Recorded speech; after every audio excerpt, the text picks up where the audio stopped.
And welcome back to another episode of the Pelican Softball Report. I am Doug Gann, bringing you a preview of, well, as many teams as we can this softball season. And there's a bunch of them that are geared and getting ready to get things going. One of those that's no stranger to working early in the year is Justin Keys, head coach at Buckeye Lady Panthers softball. And Coach, welcome. Well, thank you for having us.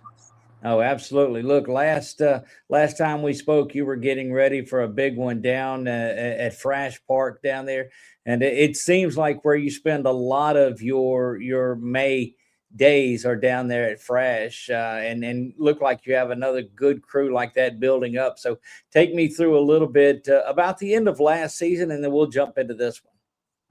Yeah, last year we had, you're coming off a season where you lose three first team All-State players, but you have people like Addison Mitchell and Ricky Nitz coming back and a bunch of young kids on the team that are eager and willing to do what it takes. So we took some lumps throughout the year here and there, but at the right time we were clicking towards the end of the season.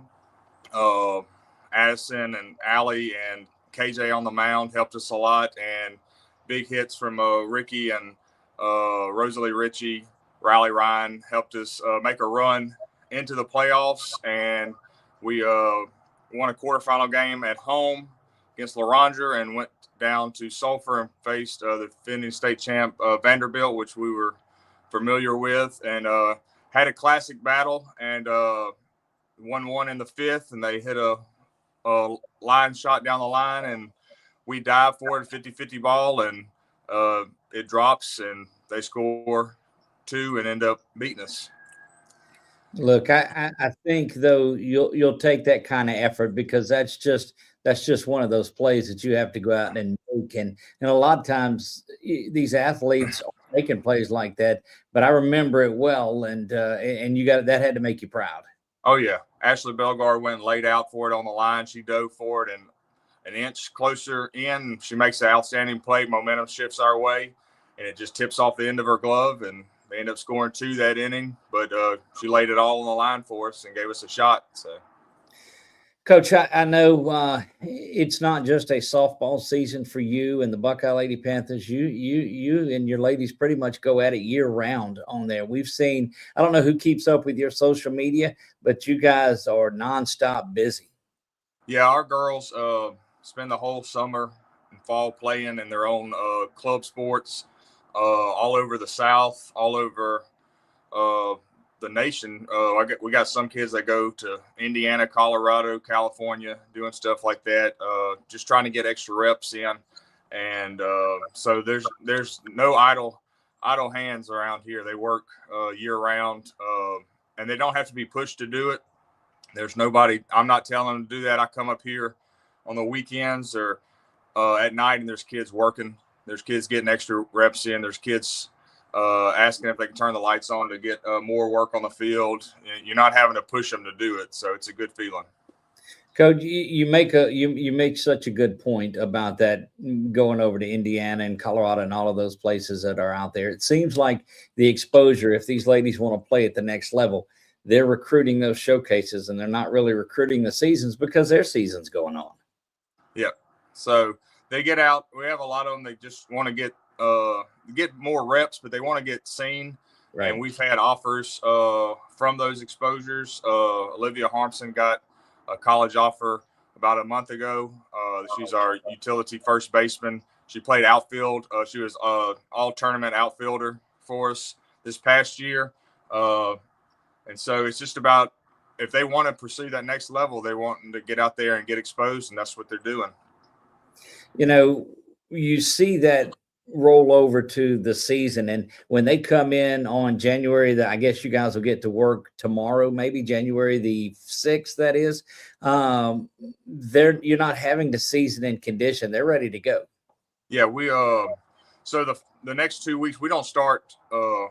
We won't start our full practice stuff till January 19th, Martin Luther King Day. That day that we're out, we'll come up here and do that.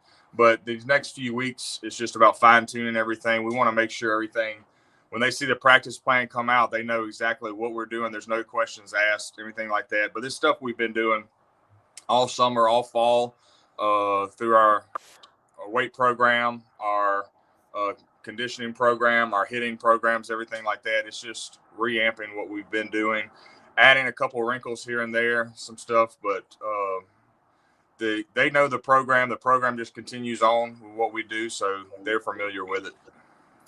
So we talked about some of the players that left on there, but you do have such a great crew, and you've got some younger ones, not just as those seniors that are coming back, but I've seen you posting a lot about some of the younger players. But a couple of them, let's talk about some of those that are coming back as seniors that you'll look to step up and lead. I was in a local establishment just a week or so ago, and I ran into KJ, and you could tell she was excited and pumped up about the season. These girls are ready to go. But let's talk about some of those upper class leaders that you have. We have 4 seniors this year. We have Riley Ryan, who's returning, our all-state catcher for us. This will be her 3rd full year behind the dish. She's done an outstanding job for us. We got McKinley Miller at 3rd, who's been a starter at some capacity since she was in 8th grade for us. Full-time, this will be her 4th year as a full-time starter. Ryan Lewis, who is a first baseman utility for us, a big bat that's going to be at the top of the lineup most of the time for us this year. She's also a basketball kid, and so is Natalie Graves. You see her on the basketball court, both those girls on the basketball court contributing to the Lady Panthers a lot. So we won't get them till probably the 1st of March, hopefully, which is a good and bad thing. Hopefully they make that deep playoff run, then we won't get them to the 1st of March. But Natalie is also a player for us that started in some capacity since the 8th grade. Last year, coming off an injury with her shoulder, was limited capacity, but she did everything she could for us, running bases, and at the end of the year got to actually hit a little bit and throw a little bit. And arms back healthy, looked really good in the summer, really good in the fall. So we're looking forward to what she's going to be able to do for us. That's such a good point. You talk about those basketball girls, and that's one of those 50-50 things. You don't want them to get them till late because you want them to make a deep run, but you have to adjust your scheduling for that because you lose some girls early on in the season as well. But we talked last year, that basketball team is so scrappy that they bring some of that competitiveness with them to the softball field. Oh yeah. Sadie St. Pay for us was a all-state outfielder with us, just like her older sister was for us. But Sadie was the district MVP in basketball last year and is having a good season this year for us. And so she's one that we probably won't be able to get till the end of February, 1st of March. But she's also one that plays all summer, all fall, goes to all the showcases and stuff, is constantly in the cages, so we're not too worried about her missing a beat. And she's just so scrappy and athletic that just kind of clicks. She doesn't have to get back in the rhythm. So, and you didn't mention her as a senior coach because she's not, but man, it seems like she's been around providing for this team and contributing 5 or 6 years.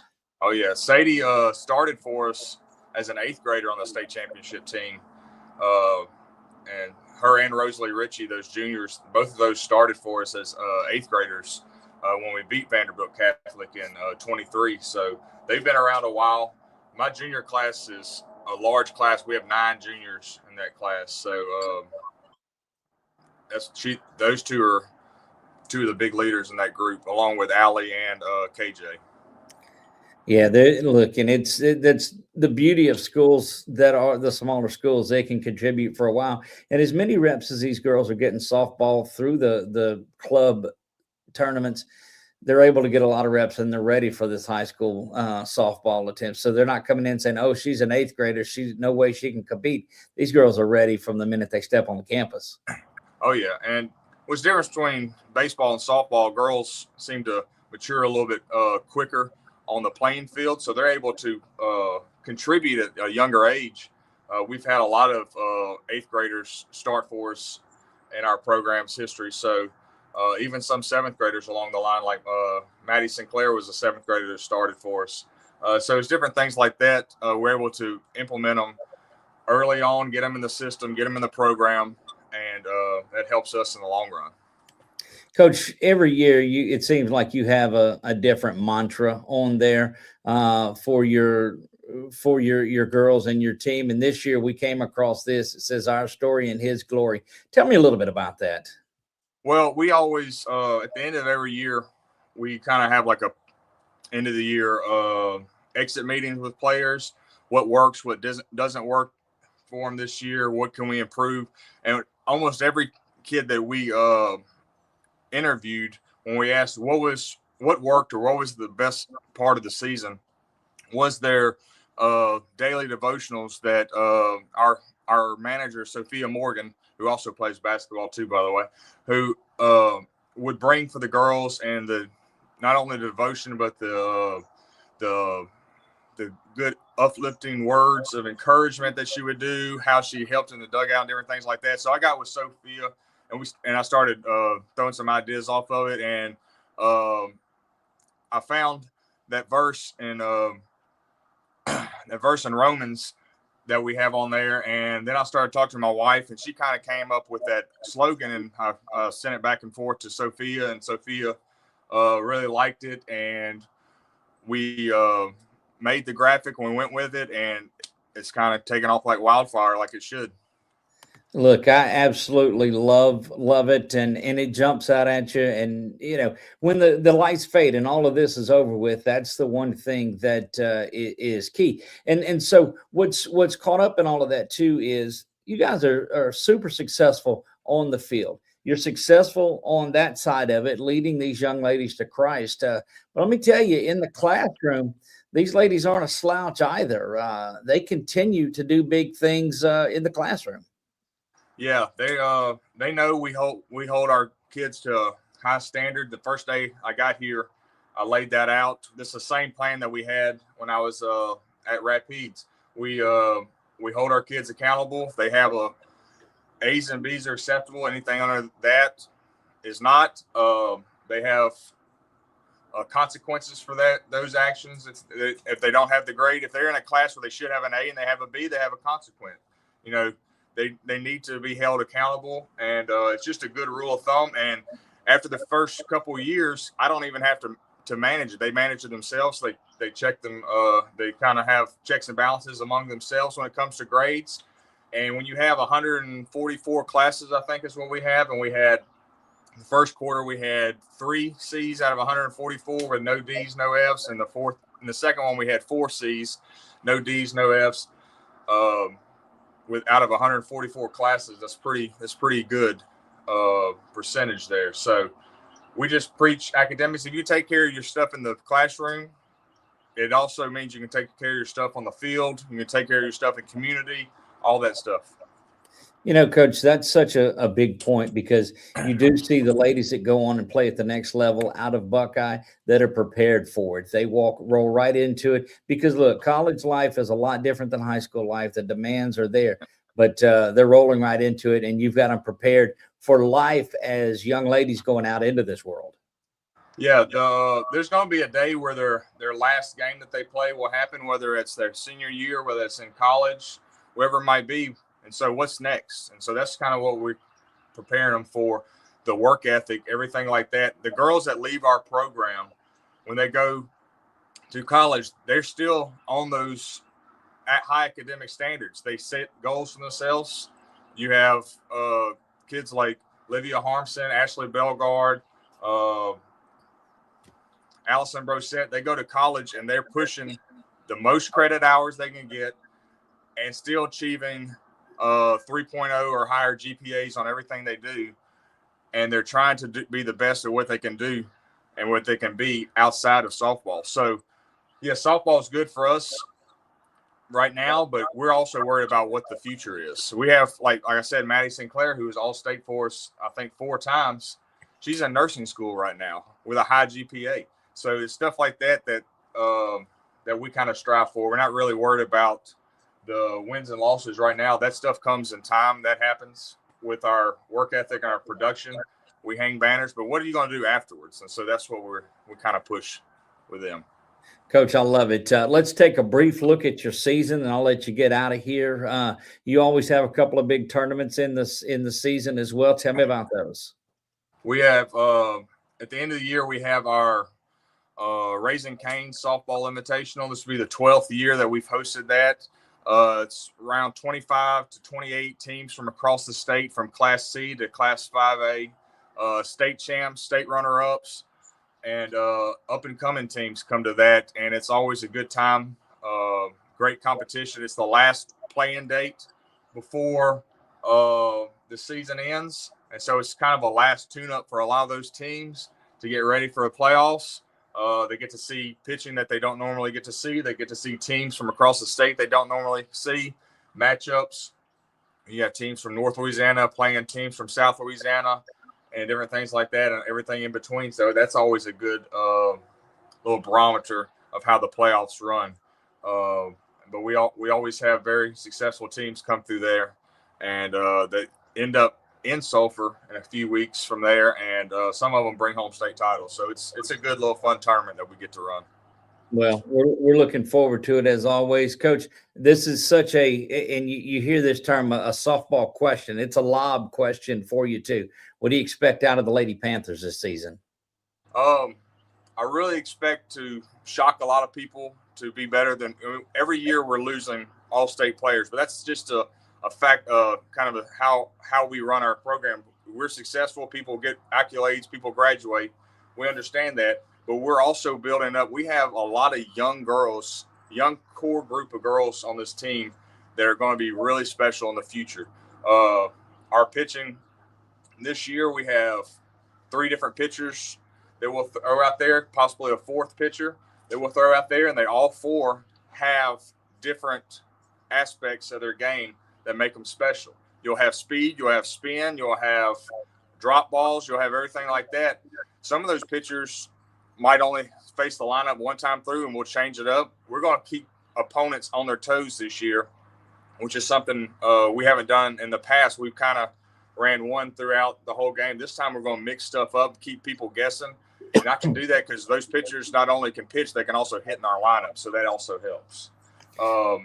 But we have young girls coming through. A name to look out for this year, Addison Sarasenbaugh. She's going to be an outfielder for us this year. She's a name to look out for. Reagan Edgeworth is a youngster. She's a freshman this year. That's a name to look out for. She'll be a middle infielder for us.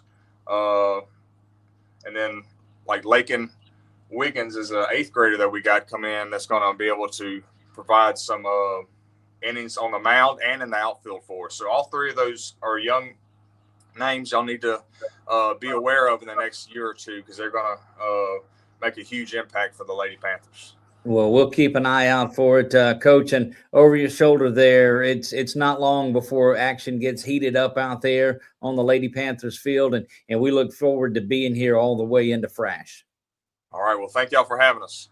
Coach Justin Keys joining us here, Buckeye Lady Panthers softball, on our 2026 Louisiana preview of high school softball, and looking forward to seeing the rest of these. You can tune in right here on 446 Sports and the Pelican Softball Report.